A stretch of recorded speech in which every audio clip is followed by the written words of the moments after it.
The glass shattered. Ice scattered across the marble floor like broken teeth. Paige stood frozen, the empty pitcher trembling in her white-knuckled grip, staring at the spreading, dark stain on Roman Gallo's bespoke wool suit. The entire high-end restaurant went dead silent. You could hear the hum of the HVAC. People didn't breathe around Roman Gallo, let alone ruin his clothes. She closed her eyes, waiting for the inevitable.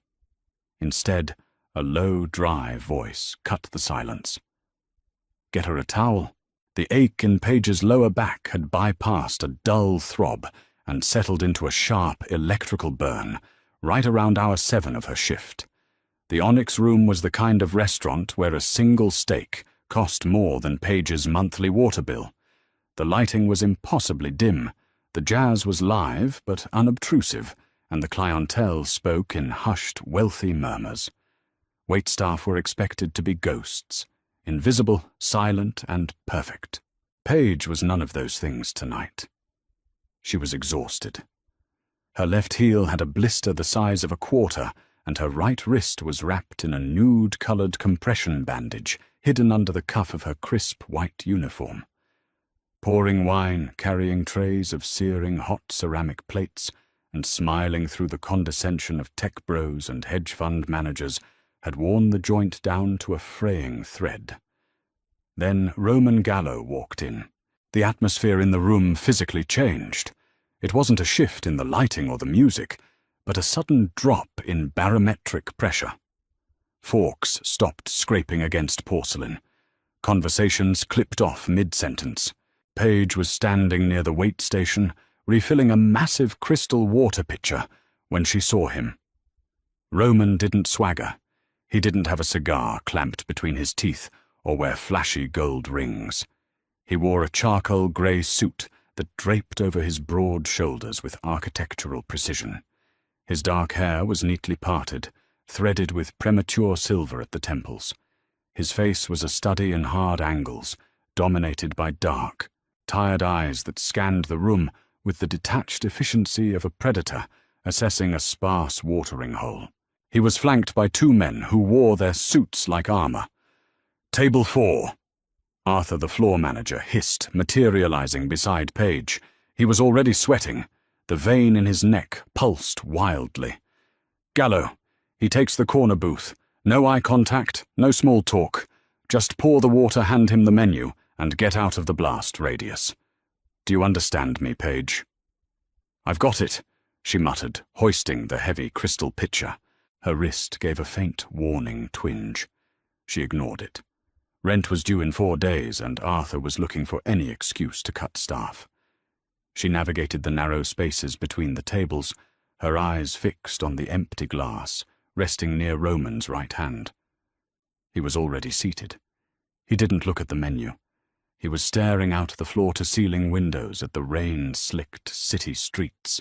Paige approached the table. She stepped to his right, aiming the spout of the heavy crystal pitcher toward his glass. "Just pour and leave." She tilted the pitcher. Inside her wrist, something popped. It felt like a rubber band snapping against her bone. The muscle simply gave out. Her hand went limp. The heavy crystal pitched forward. Time didn't slow down. That was a myth. It happened with brutal, terrifying speed. The pitcher slipped from her grip, slamming hard onto the edge of the mahogany table before tipping directly into Roman Gallo's lap. A gallon of ice water, garnished with sharp wedges of lemon, cascaded over the charcoal wool. The heavy crystal pitcher hit the floor and exploded. Ice cubes skittered across the polished marble, sounding like a handful of gravel thrown against a window. The silence that followed was absolute. The jazz trio stopped playing. The low murmur of the dining room died. The only sound was the drip, drip, drip of ice water falling from the edge of the mahogany table onto the floor. Paige couldn't breathe. Her lungs felt like they had been filled with cement. She stared at the water soaking into the front of Roman's jacket, turning the expensive grey wool into a dark, muddy sludge. A single slice of lemon rested perfectly on his knee. One of his guards, a massive man with a flattened nose, stepped forward, his hand slipping inside his jacket. Roman didn't flinch. He didn't gasp from the cold.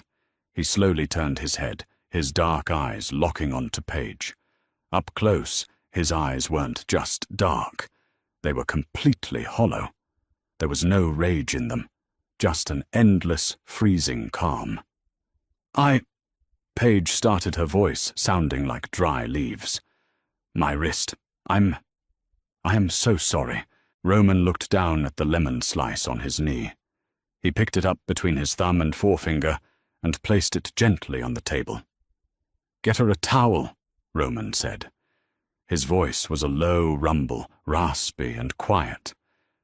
Before Paige could move, Arthur was there. The manager practically threw himself between Paige and the table, brandishing a stack of white linen napkins like a white flag of surrender. Mr. Gallo, Arthur babbled, his voice pitched high with panic. Mr. Gallo, I cannot express the depth of my apologies. This girl is new. She's clumsy. She's fired. Immediately. We will cover the dry cleaning. We will cover the cost of the suit. Your meal is on the house for the rest of the year. Roman raised a single hand. Just an inch. Arthur snapped his mouth shut so fast his teeth clicked. Roman slowly stood up. The water ran down his trousers, pooling in his expensive leather Oxfords. He didn't look ridiculous, which somehow made it worse. He looked like a man who had just waded through a river to get to his target. He took a linen napkin from Arthur's trembling hand and slowly patted the lapel of his jacket. Then he looked past the manager, his gaze finding Paige again. You're firing her, Roman stated. It wasn't a question. Yes. Absolutely. Arthur nodded frantically. She's done. Paige felt a hollow ache open up in her stomach. Fired. No rent money. No health insurance.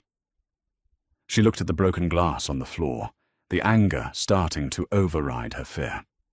She was tired of being terrified. She was just so damn tired.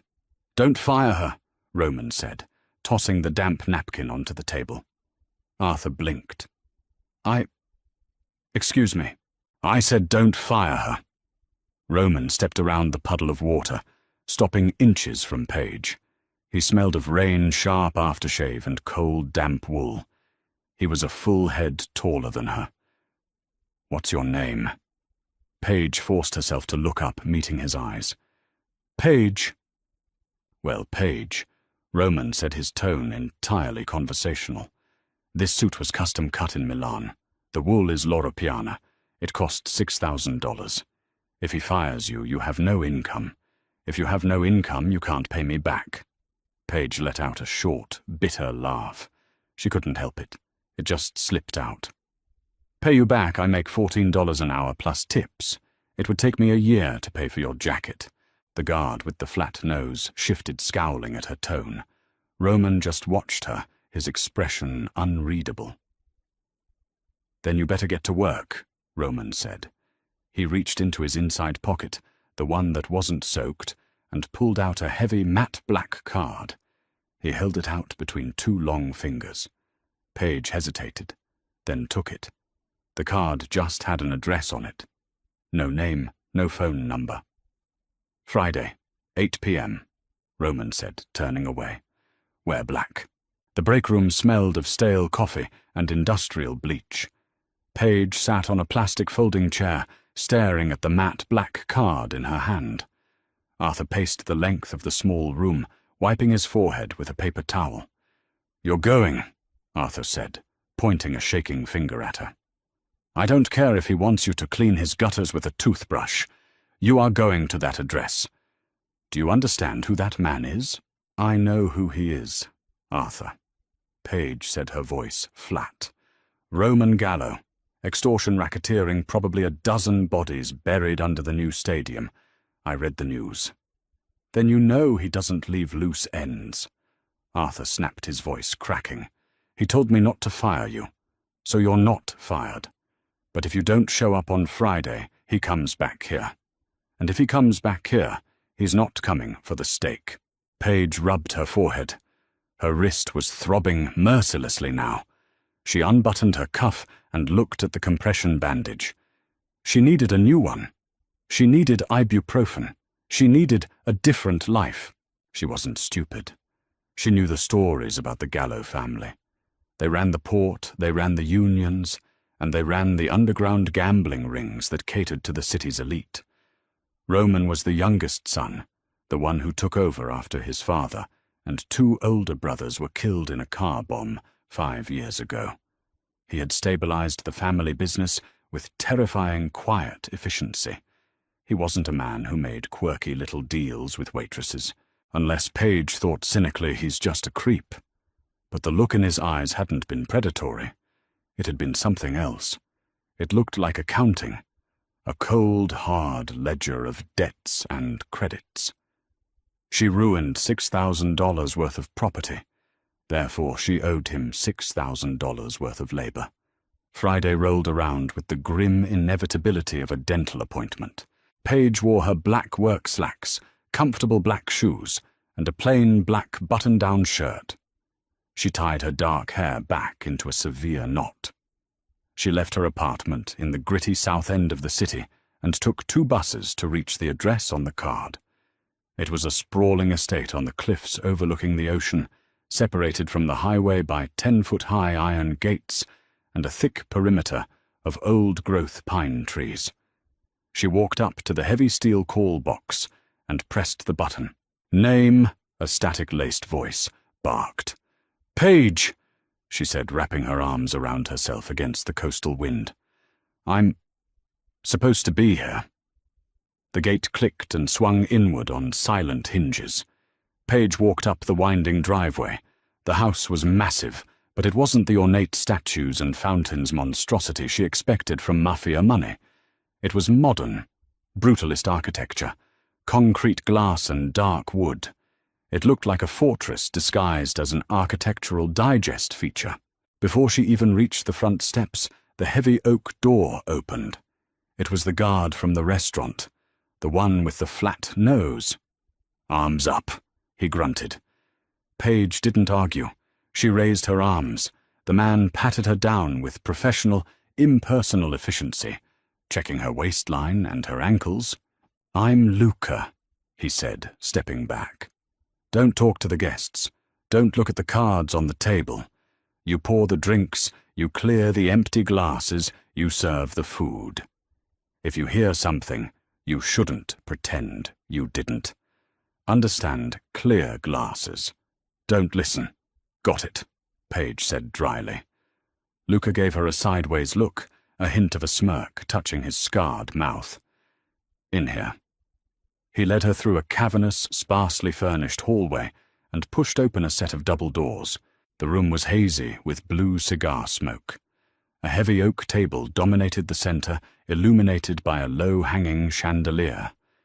5 men sat around the table. Stacks of chips, some colored black and gold, sat in messy piles in front of them. Roman was sitting at the head of the table. He wore a crisp white shirt, the sleeves rolled up to his forearms, revealing a network of faded ink and scars. He looked up when Paige entered. His expression didn't change, but he gave a slight nod. Paige walked over to a wet bar in the corner of the room. It was stocked with bottles that cost more than her car. Luca handed her a silver tray and a small, heavy crystal glass. "Macallan 25, Luca muttered. "Neat. Bring it to Donovan." He tipped his chin toward a heavy-set, red-faced man sweating profusely on the left side of the table. Paige poured the amber liquid, arranged it on the tray, and walked quietly to the table. She slipped into the space behind the heavy-set man and lowered the tray. "Your drink, sir." Donovan didn't look at her. He snatched the glass, knocking the edge against the silver tray.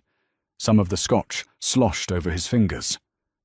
"Watch it, sweetheart," Donovan snarled, not taking his eyes off his cards. "Apologies," Paige said in her best deadpan customer service voice. She stepped back, wiping the tray with a cloth. She stood in the corner for an hour. Her feet hurt, her wrist ached. She watched the game. It wasn't friendly. The tension in the room was thick enough to choke on. Donovan was losing badly. The chips were steadily migrating across the green, felt to Roman's side of the table.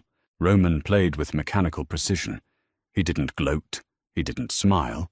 He just bet called and took the money. "I need another," Donovan barked, slamming his empty glass on the table.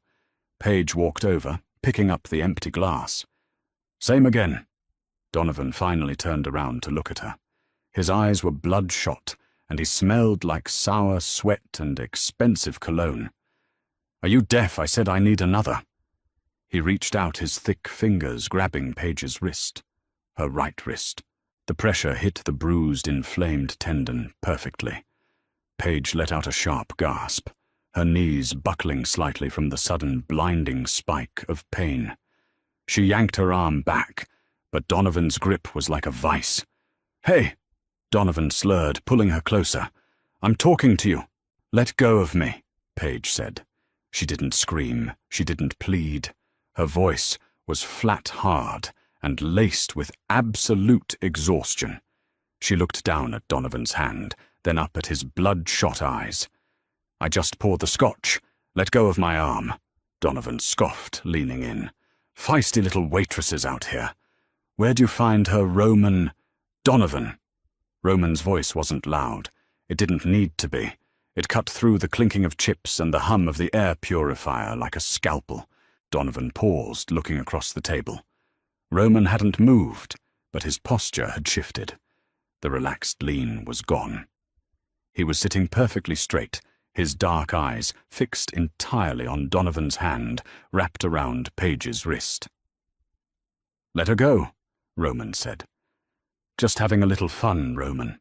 The service here is terrible." Donovan sneered, though his grip loosened a fraction. "She works for me," Roman said, his voice dropping another octave. "And she is currently paying off a debt. If you break her wrist, she can't work. If she can't work, she can't pay me." "Are you offering to take on her debt, Donovan?" Donovan looked at the massive pile of chips in front of Roman, then down at Paige. He let go of her arm as if it had caught fire. "Just get the damn drink," Donovan muttered, turning back to his cards. Paige stepped back, rubbing her throbbing wrist. She looked at Roman. He didn't look back at her. He was already staring at his hand, organizing his chips. "Raise," Roman said quietly. The game broke up around 3 in the morning. Donovan left, completely broke his face, purple with rage, flanked by his own silent guards. The other men filtered out shortly after leaving Roman, sitting alone at the massive oak table, surrounded by empty glasses, overflowing ashtrays and towers of casino chips. Paige was moving methodically around the room, wiping down the wood polish, collecting the dirty crystal, and loading them onto a rolling cart. Her whole body felt like a lead weight.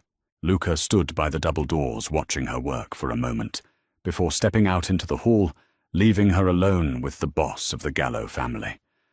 Roman picked up a deck of cards and began shuffling them.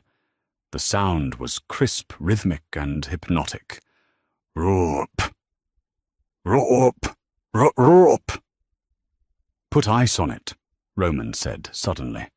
Paige paused, holding a damp rag over an ashtray. "Excuse me." "Your wrist,"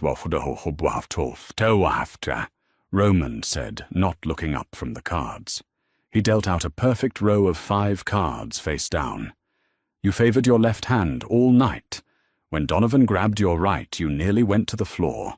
When you spilled the water at the restaurant, it wasn't because you tripped. You dropped it." Paige bristled. She threw the dirty rag onto the cart. "I'm sorry my defective joints ruined your suit, Mr. Gallo. If it's a problem, you can break my legs and we can call it even." Roman stopped shuffling. He looked up, resting his elbows on the table. He studied her for a long, quiet moment. "You have a terrible attitude for someone in $6,000 of debt," he noted. "I have a terrible attitude because I've been awake for 22 hours. Paige shot back, too tired to filter her words.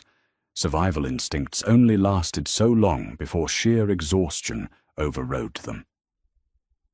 I worked a 9-hour shift at a restaurant that treats me like furniture.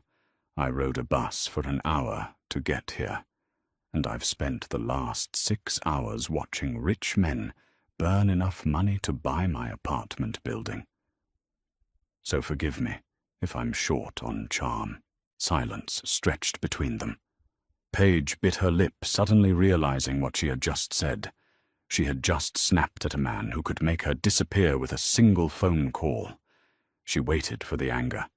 She waited for him to stand up, for the cold menace to return to his eyes. Instead, Roman reached out and flipped over one of the cards. The Queen of Spades. "Luca," Roman called out. The door opened instantly. Luca stepped in. "Pay her for the night," Roman instructed, his eyes still on the cards. $300. Paige frowned. "I thought I was working off a debt." "You are," Roman replied. "Your debt was reduced by the value of your labor tonight. The 300 is for hazard pay. Donovan is a pig." He swept the cards together. "Come back next Friday. Tell Luca if you need a ride. The buses don't run past midnight." Paige stared at him. It was a completely transactional exchange, devoid of any warmth or hidden meaning. It was purely business. "Thank you," she managed to say. "Don't thank me," Roman said, finally standing up. The exhaustion on his face mirrored her own. He looked like a man carrying a house on his shoulders. "You owe me $5,700. You're going to be here a long time, Paige." As he walked past her toward the door, he stopped. He looked at the compression bandage peeking out from her sleeve. "And fix the wrist," he said quietly. "You're useless to me, Broken." He walked out, leaving Paige alone in the smoky room. She looked at the roll of crisp bills Luca handed her a moment later.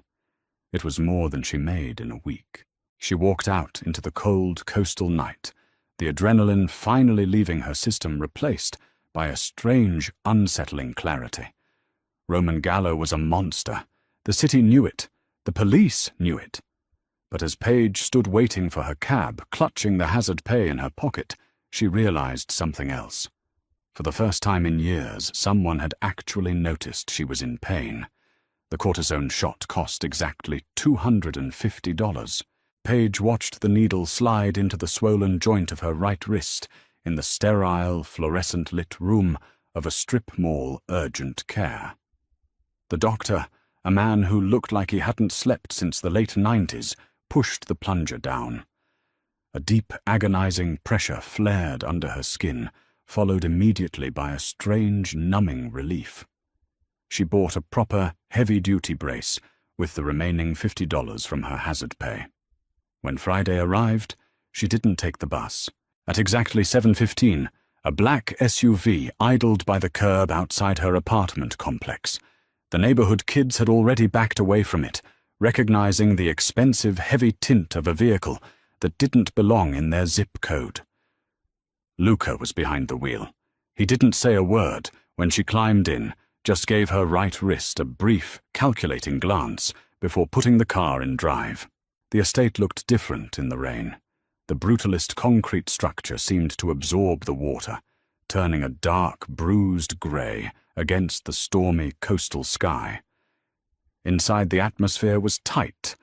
There was no poker game tonight. The heavy oak table had been cleared and polished to a mirror shine. Instead of cigar smoke and expensive scotch, the air smelled of roasting garlic rosemary and tension. "Dinner service." Luca grunted, leading her to the massive industrial kitchen. A private chef was packing up his knives. He looked terrified. "4 guests. Serve from the left, clear from the right.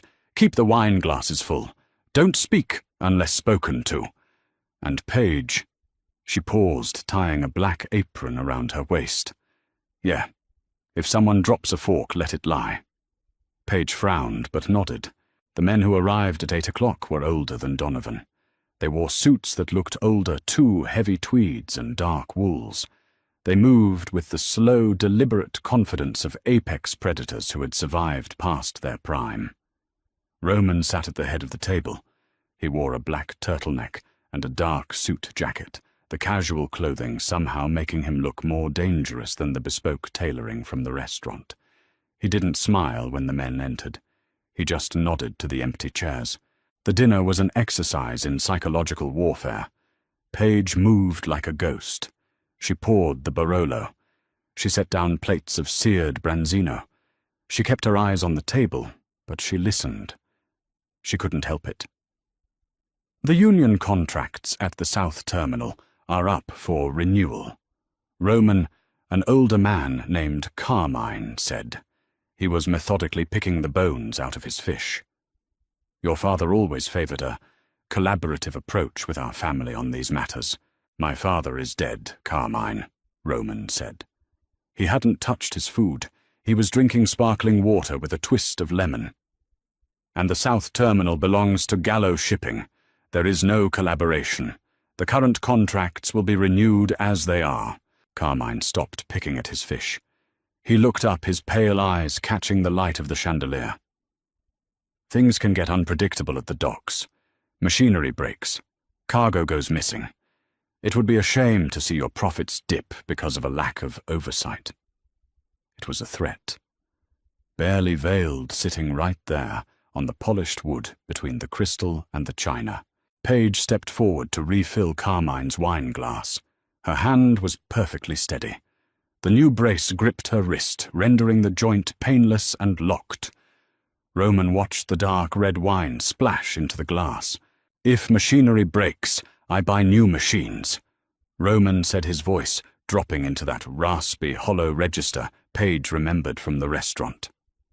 If cargo goes missing, I find out who took it, and then I break them. I don't need oversight, Carmine. I need you to finish your fish and leave my house. The silence in the room was absolute. The other three guests stopped breathing.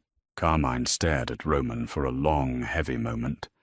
Then very slowly, he wiped his mouth with a linen napkin. Arrogance is a young man's luxury, Roman. You'll find it gets expensive. I can afford it, Roman replied. The men left before dessert. Paige was wiping down the counter in the kitchen an hour later when the door swung open. Roman walked in. He took off his jacket, tossing it over the back of a bar stool. He looked exhausted.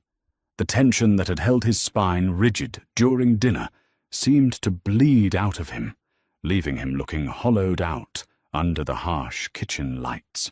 He walked to the commercial refrigerator, pulled out a bottle of cold water, and cracked it open.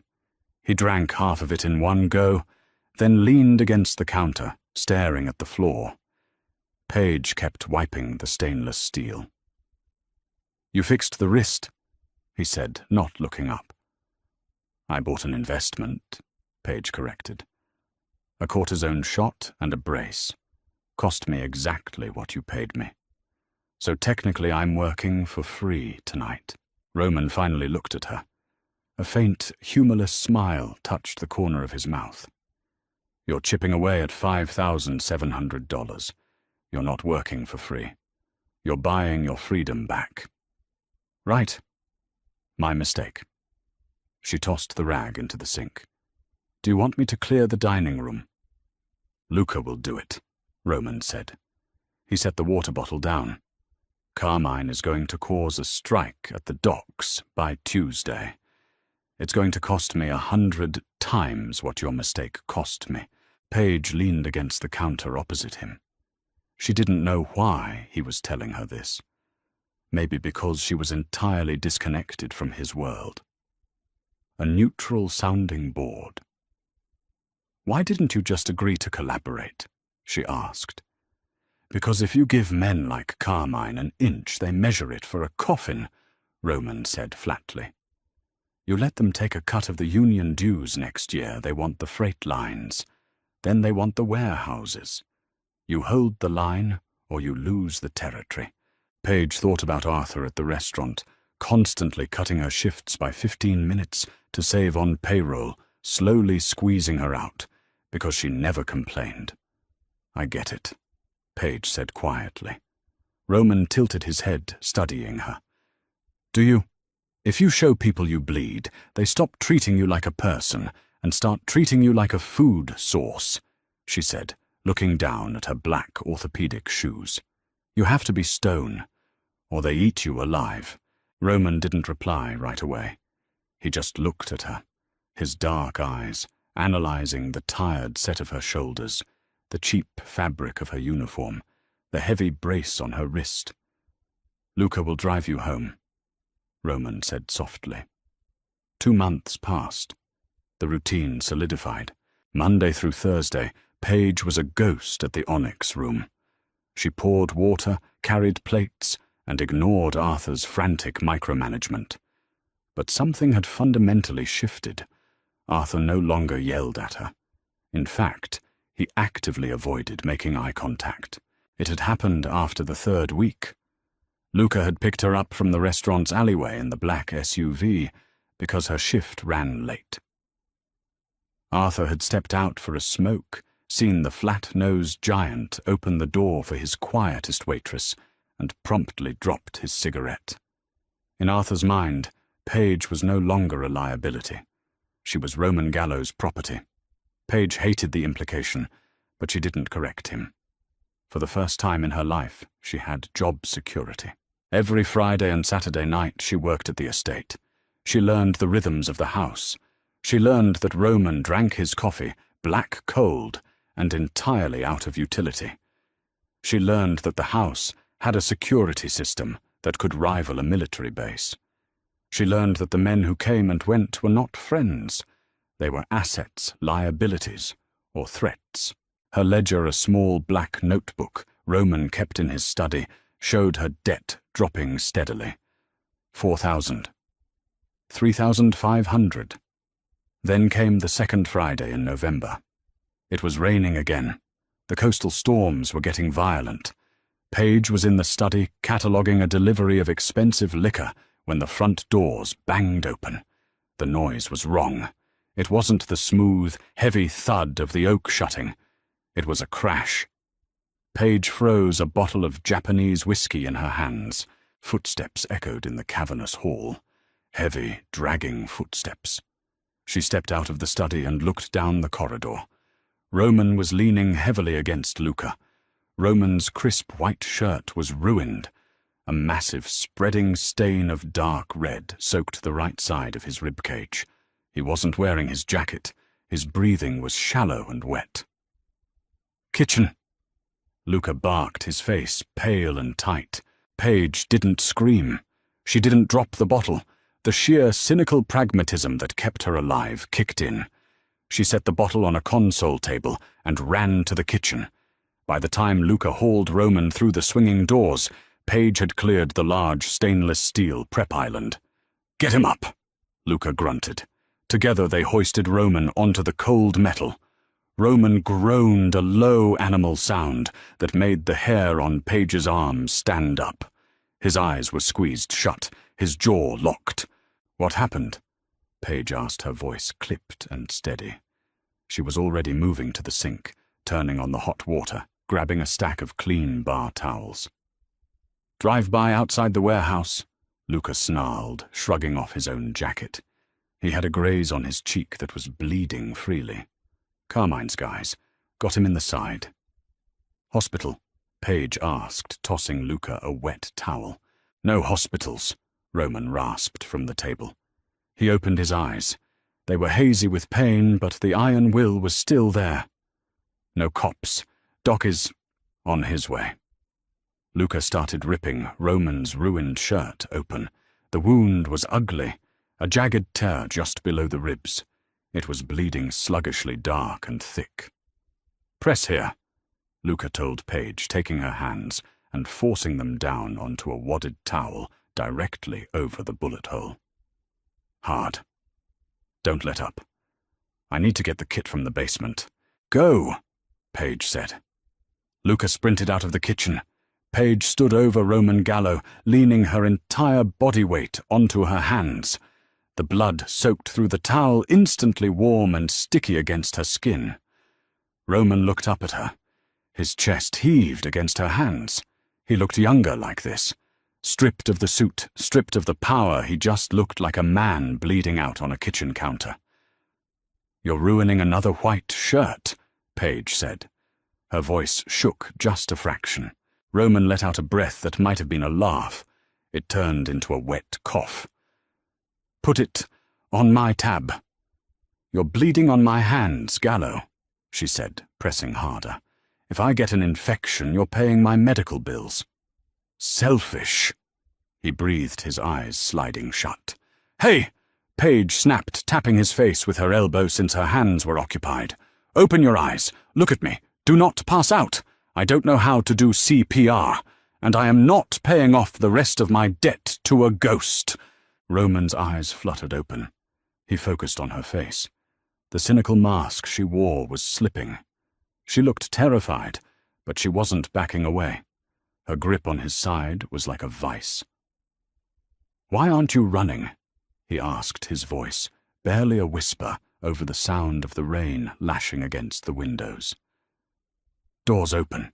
You could walk, and go back to wiping tables for $14 an hour while constantly looking over my shoulder." Paige gritted her teeth, her arms aching from the pressure. "No thanks. I like the devil I know. Stay awake, Roman." The kitchen door slammed open. Luca was back, hauling a massive black medical bag, followed closely by a man with silver hair and wire-rimmed glasses, who looked like he had been dragged out of bed. "Move," the doctor ordered. Paige stepped back, her hands covered in blood. She stood against the wall, shaking violently, as the adrenaline began to crash, watching them work to save the most dangerous man in the city. Roman survived. The bullet had cracked a rib, but missed the major organs. The underground doctor stitched him up, pumped him full of broad-spectrum antibiotics and painkillers, and left with a thick envelope of cash. For 2 weeks the house went into lockdown. The heavy iron gates were reinforced. Luca brought in 5 more men who stood like statues in the corners of the property, heavy artillery bulging under their coats. The poker games stopped. The dinners stopped. Paige's role changed. She wasn't a waitress anymore. She was a caretaker. It wasn't a promotion she wanted, but she didn't have a choice. Roman refused to hire outside nurses. He didn't trust them. He trusted the ledger. He trusted the girl who was working off a debt because her motivation was clean, simple, and entirely transactional. "You owe me $1,000 for the nursing duties," Paige said on a quiet Tuesday afternoon. She was sitting in an armchair in Roman's bedroom. It was a massive Spartan room, with floor-to-ceiling windows overlooking the grey ocean. Roman was sitting up in bed, a laptop balanced on his knees, reviewing shipping manifests. He looked pale, but the hollow exhaustion was gone, replaced by a quiet, simmering rage that he kept tightly leashed. He didn't look away from the screen. "Nursing is standard labor. It falls under the original debt agreement. I changed your bandages," Paige deadpanned. "I saw things, hideous things. That's premium labor, and hazard pay considering Carmine is still out there trying to finish the job." Roman finally closed the laptop. He looked at her across the room. The dynamic between them had shifted permanently since the night on the kitchen island. The fear was gone, replaced by a strange, barbed, mutual respect. "Carmine won't be a problem much longer," Roman said. Paige stopped filing her nails. She looked up, recognizing the dead, absolute certainty in his tone. "What does that mean?" "It means you shouldn't ask questions you don't want the answers to." Roman shifted, wincing slightly as the stitches pulled. "Fetch me the bourbon." "Doctor said no alcohol with the antibiotics," she replied, not moving from the chair. Roman glared at her. It was the look that terrified hedge fund managers and made Arthur sweat through his suits. "I said fetch the bourbon." Paige stared back. She slowly placed her nail file on the side table, stood up, and walked over to the heavy crystal decanter on the dresser. She poured 2 fingers of the amber liquid into a glass. She walked over to the bed and held it out. Roman reached for it. Before his fingers could touch the glass, Paige tipped her wrist and poured the entire contents onto the expensive hardwood floor. The liquid splashed over Roman's bare feet. Silence fell over the room, heavy and suffocating. Roman stared at the puddle on the floor, then slowly looked up at her. His eyes were wide, a flash of genuine shock breaking through his usual stoicism. "Are you insane?" he asked, his voice a dangerous, quiet hiss. "I'm protecting my investment," Paige said, her voice perfectly level, though her heart was hammering against her ribs. "If you drink that, you compromise your liver while it's processing the antibiotics. If you get sick, you die. If you die, my debt defaults to whoever takes over your empire, and I am not working for Donovan or Carmine, so no bourbon." She set the empty crystal glass on his nightstand with a firm clink. Roman stared at her. He looked at the floor, then back at her defiant, terrified face. For the first time since she had met him, Roman Gallo laughed. It was a rough, rusty sound, startling in the quiet room. He leaned his head back against the headboard, laughing until he winced and clutched his side. "You spilled water on me to get into this mess," Roman wheezed, wiping a hand across his face. "And now you're spilling my $2,000 Pappy Van Winkle on my floors. You are an absolute menace, Paige." "I'm an employee, managing my boss's poor life choices," she retorted, grabbing a towel from the bathroom to clean up the mess. As she knelt on the floor, wiping up the spilled bourbon, the heavy atmosphere in the house shattered. An explosion rocked the estate. It wasn't a gunshot. It was a concussive blast that rattled the foundation. The floor-to-ceiling windows bowed inward, vibrating with a terrifying low-frequency hum. Paige fell sideways, dropping the towel. The security alarms triggered instantly, a deafening siren echoing through the hallways. Shouts erupted from the perimeter guards outside. Roman was out of bed in a second, ignoring the pain in his ribs. He grabbed a heavy black Glock from the drawer of his nightstand and racked the slide. "Get up!" Roman ordered, his voice cutting through the siren. The humor was entirely gone. The monster was back. Paige scrambled to her feet. "What was that?" "Front gate," Roman said, moving toward the door, keeping his body between her and the windows. Carmine decided not to wait.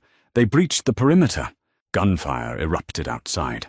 Fast rhythmic bursts of automatic fire answered by the heavier booming return fire of Luca and the guards. "Stay behind me," Roman said, opening the bedroom door. "Where are we going?" Paige asked, her cynicism evaporating into pure panic. "Shouldn't we lock the door?" "This room has 3 walls of glass," Roman said, dragging her into the hallway. "We need to get to the basement vault. Move!" They sprinted down the long, shadowed corridor. The house was chaotic. Gunfire echoed from the front foyer. Someone was shouting in Italian. They reached the top of the grand staircase just as the heavy oak front doors splintered inward. 3 men in dark tactical gear spilled into the foyer. Luca was at the bottom of the stairs, pinned behind a marble pillar, returning fire. One of the intruders saw Roman on the landing. He raised his weapon. Roman didn't hesitate. He pushed Paige hard to the left out of the line of fire and brought his weapon up. He fired twice. The sound was deafening in the enclosed space. The intruder dropped. "Go!" Roman yelled, hauling Paige toward a concealed door paneled into the hallway wall. He threw the door open, revealing a set of concrete stairs plunging into darkness. He shoved her inside, stepping in right behind her, and slamming the heavy reinforced steel door shut. The sound of the gunfire was instantly muffled. They stood in the pitch-black stairwell, breathing hard. The only sound was the metallic click of Roman locking the deadbolts. Paige slid down the cold concrete wall until she hit a step, wrapping her arms around her knees. Her whole body was trembling. Roman sank down onto the step beside her. He let out a long, ragged exhale, resting his head against the wall. The silence between them was thick with adrenaline and the smell of cordite. "I'm docking this from my debt," Paige whispered into the darkness, her voice shaking violently. Roman didn't laugh this time. He just reached out in the dark, his hand finding her shoulder. He didn't say anything, but his grip was firm grounding and terrifyingly real. "Your debt is cleared, Paige," Roman said quietly into the blackness.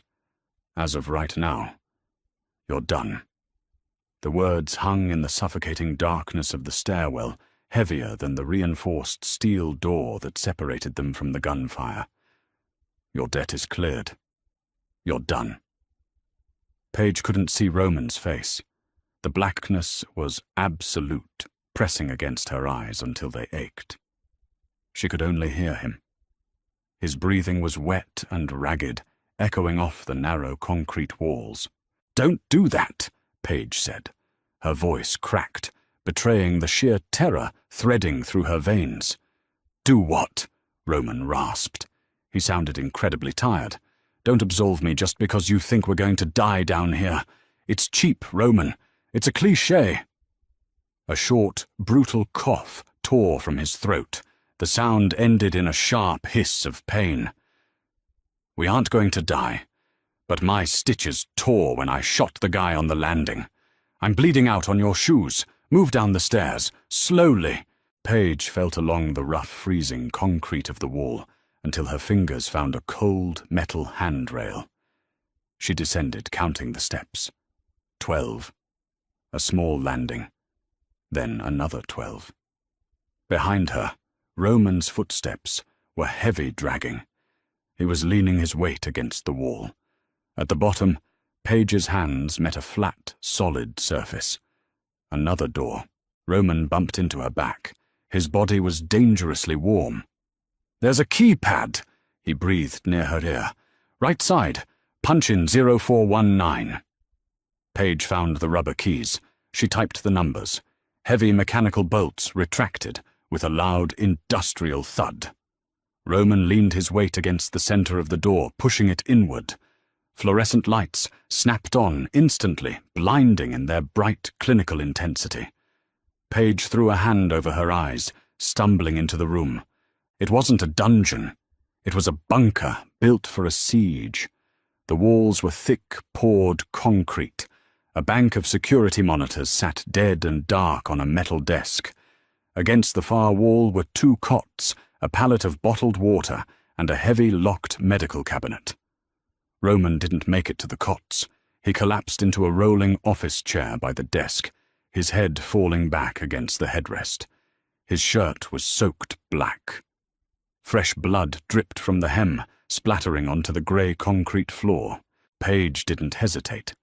The panic that had paralyzed her in the hallway evaporated, replaced by a cold surgical focus.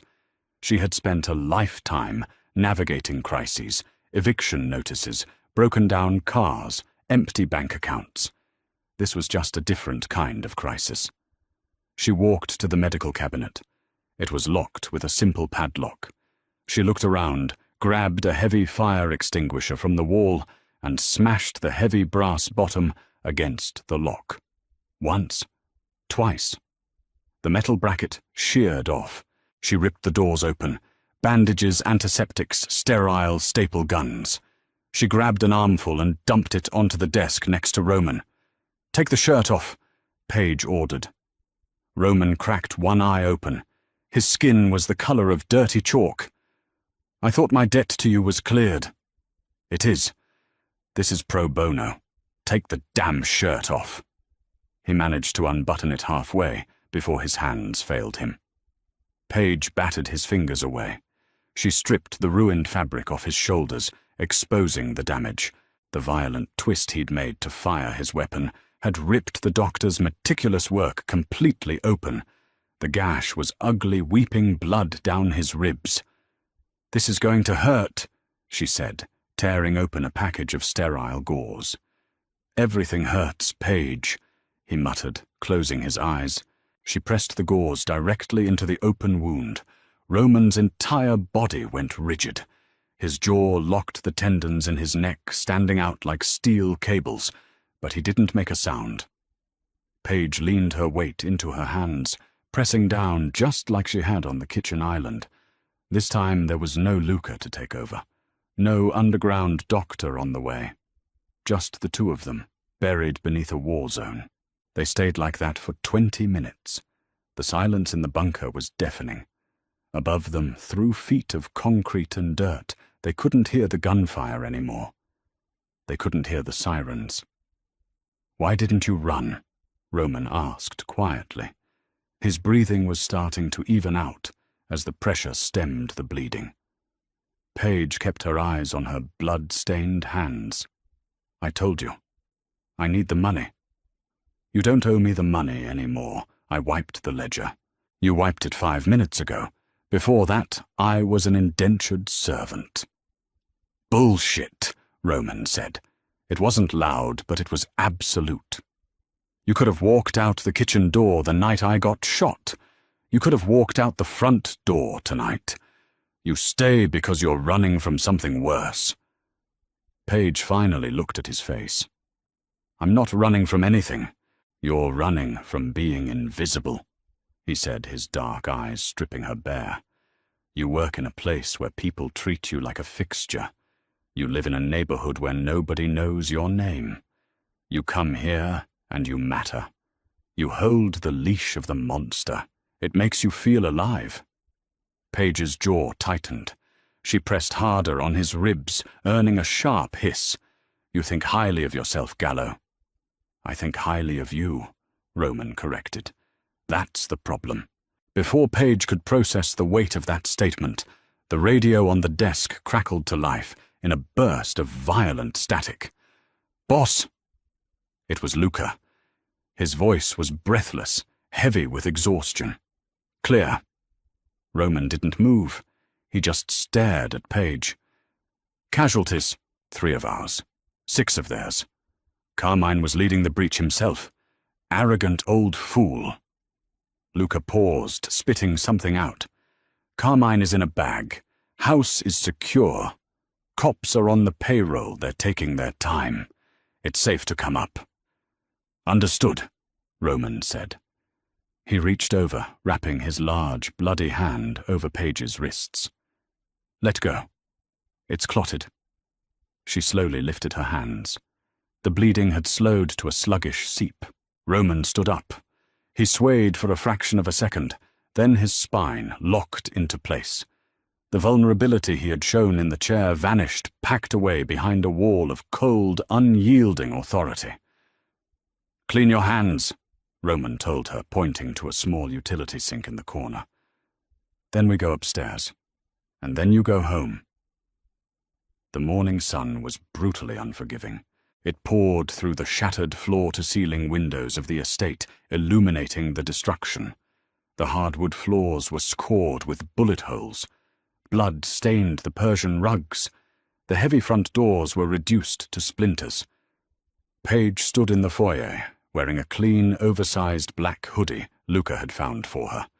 Her own clothes were ruined. Roman stood by the remains of the front door. He had a fresh bandage wrapped tightly around his ribs, hidden beneath a clean black button-down shirt. He looked entirely in his element amidst the ruin. A king surveying a scarred battlefield. He held out a thick, heavy manila envelope. Paige looked at it, then up at his face. His expression was a stone wall. "What is that?" she asked. Her voice felt hollow in the massive, drafty space. "Severance," Roman said. $50,000 in untraceable cash. There's also a clean passport in there. A new social security number. You can go to California. You can go to Europe. You can buy a house where nobody knows your name." "I told you don't owe me." "Take it," Roman interrupted his voice, dropping into a dangerous rumble. He stepped closer, forcing the envelope against her chest. "Carmine is dead, but he has nephews. He has lieutenants. The Gallo family just went to war. If they find out you bandaged me up, they will use you to get to me. You are a liability." The word hit her like a physical blow. Liability. She wasn't a partner. She wasn't an employee. She was a weakness he was paying to remove. Paige snatched the envelope. It was heavy. It felt like dirty money, even if it was meant to be a lifeline. "Right," Paige said, stepping back. The cynical armor snapped back into place. "Good doing business with you, Roman." She didn't wait for a response. She turned and walked down the long, winding driveway. She didn't look back. If she looked back, she knew she would fracture, and she refused to give him the satisfaction. The bus ride to the south end of the city took 2 hours. The $50,000 burned a hole in her backpack. Her apartment was exactly as she left it. The peeling wallpaper in the hallway, the smell of boiled cabbage from Mrs. Higgins next door, the constant, distant wail of police sirens. Paige dropped the envelope on her cheap laminate kitchen table. She sat in the silence for a long time. She could leave. She could pack a single bag, take a train out of state, and never pour another glass of water for an arrogant tech bro again. She had freedom. Absolute, terrifying freedom. At 4 p.m., she stood up, put on her crisp white uniform shirt, wrapped her wrist in the nude compression bandage, and went to work. The Onyx room was humming with the Friday night dinner rush. The jazz trio was playing a smooth, soulless rendition of a Coltrane classic. The lighting was perfectly dim. Arthur spotted her walking through the service doors. He practically tripped over a bus boy to get to her. "Paige!" Arthur breathed, his eyes wide. He looked at her like she was carrying a live grenade. You're here. We heard about the disturbances at the coast last night." The news had hit the underground wire. Of course it had. "I'm here for my shift, Arthur," she said, tying her black apron around her waist. "Right, yes, of course. Table 4 is empty. Nobody is sitting there tonight. Out of respect." Paige looked out into the dining room. The corner booth was empty. The mahogany table gleamed under the recessed lighting. She grabbed a heavy crystal water pitcher from the wait station. She walked the floor. She poured water for a hedge fund manager who complained about the temperature of his steak. She refilled the wine glass of a woman draped in diamonds who didn't even acknowledge her presence. Paige stood in the corner of the room, holding the heavy pitcher. "You're running from being invisible." Roman's words echoed in her skull, louder than the jazz, louder than the clinking of silver against porcelain. She looked at the people in the room. They were safe. They were insulated by their wealth, completely oblivious to the blood and the violence that paved the city they played in. They complained about cold soup, while men bled out on concrete floors holding the line. Paige realized with a sickening, plunging sense of clarity that she hated them. She didn't want their life. She didn't want the safety. Safety was just another word for waiting to die quietly. She walked over to the wait station. She set the heavy crystal pitcher down on the counter. She untied the strings of her black apron and folded it neatly. Arthur appeared beside her. "Paige, what are you doing?" "Table 7 needs bread." "I quit, Arthur," Paige said. She didn't shout it. She just stated a fact. Arthur gaped at her. You can't quit. Does Mr. Gallo know you're quitting?" "Mr. Gallo doesn't own me," Paige said, turning to face her manager. She looked him dead in the eye. "And neither do you. Have a good life, Arthur." She walked out the front doors of the Onyx room, stepping into the cold, rain-slicked city streets. She didn't have a plan. She just knew she couldn't pretend to be a ghost anymore.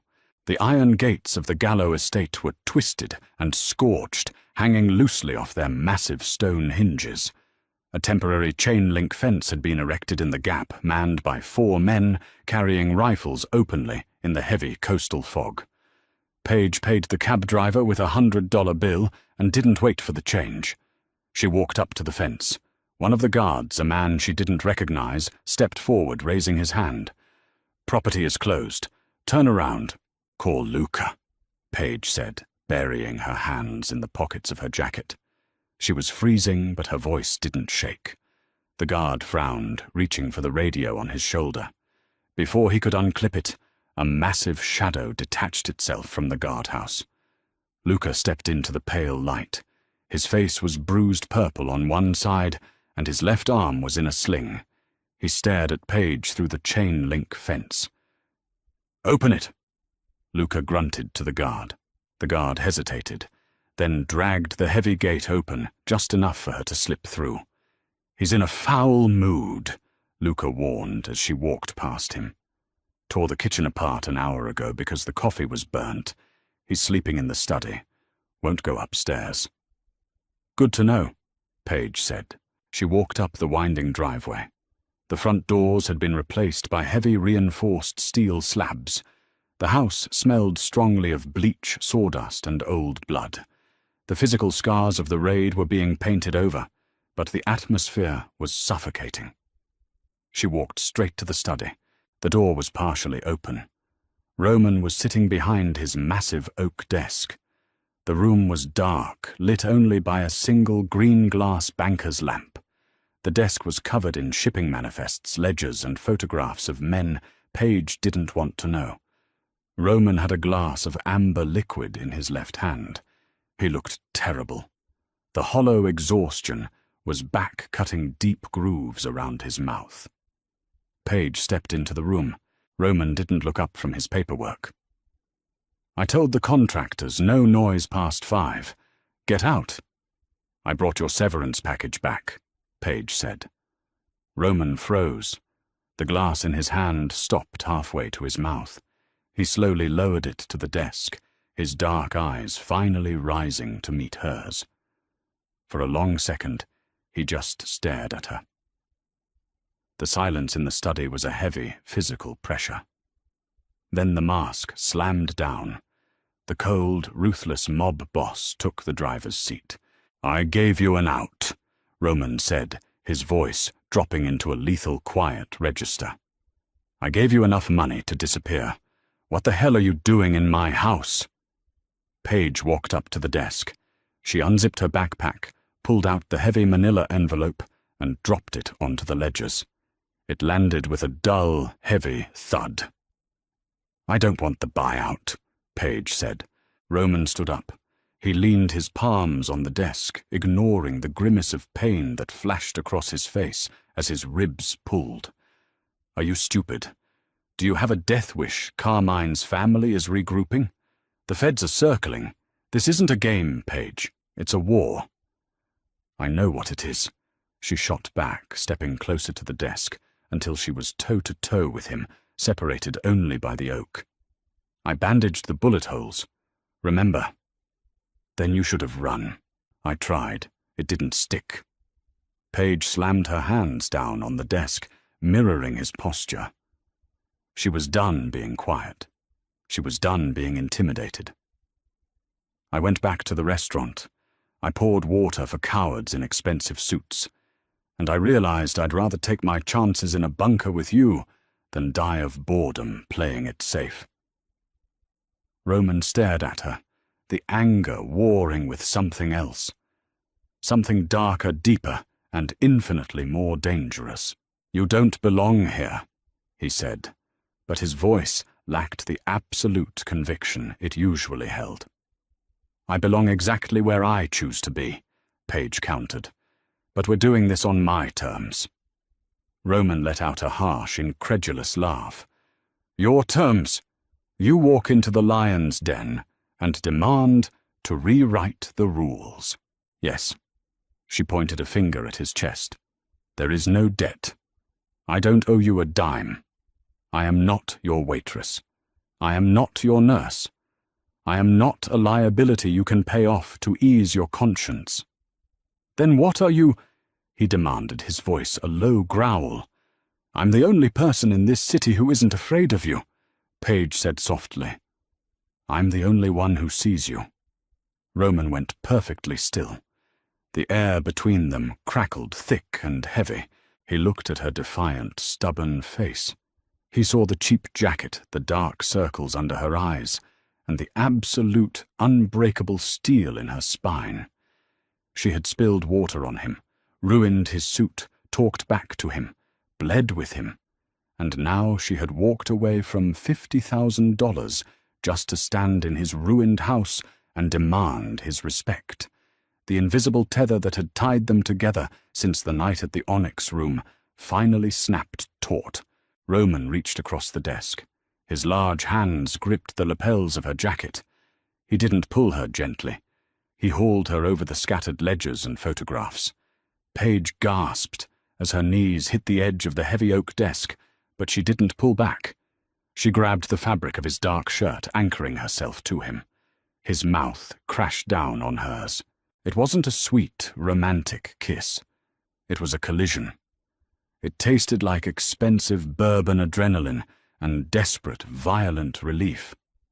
Roman kissed her like he was trying to brand her a possessive, punishing claim that she met with equal ferocity. She tangled her hands in his dark hair, pulling him closer, anchoring the monster to the earth. He broke the kiss just enough to breathe, his forehead resting against hers. His breathing was ragged. "You stay." Roman rasped his voice, raw, his hands gripping her waist like a vice. "You stay, you're mine. You don't get to walk away when the bullets start flying again. There are no more outs."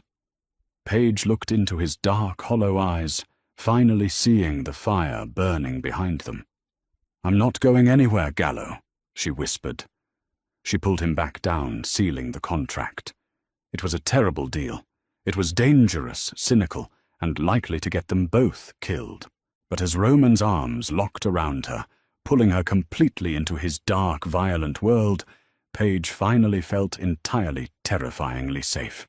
And just like that, Paige didn't just pay off her debt. She rewrote the entire ledger from a spilled glass of water to reigning by the side of the city's most feared Mafia boss. She proved that sometimes the only way to beat a monster is to look him dead in the eye and refuse to blink. What did you think of Paige's ultimate choice? Would you have taken the 50 grand and run, or stayed for Roman? Drop your answers in the comments below. If you loved this dark, gritty romance, smash that like button, subscribe to the channel, and share this video with your fellow Mafia romance fans. See you in the next story.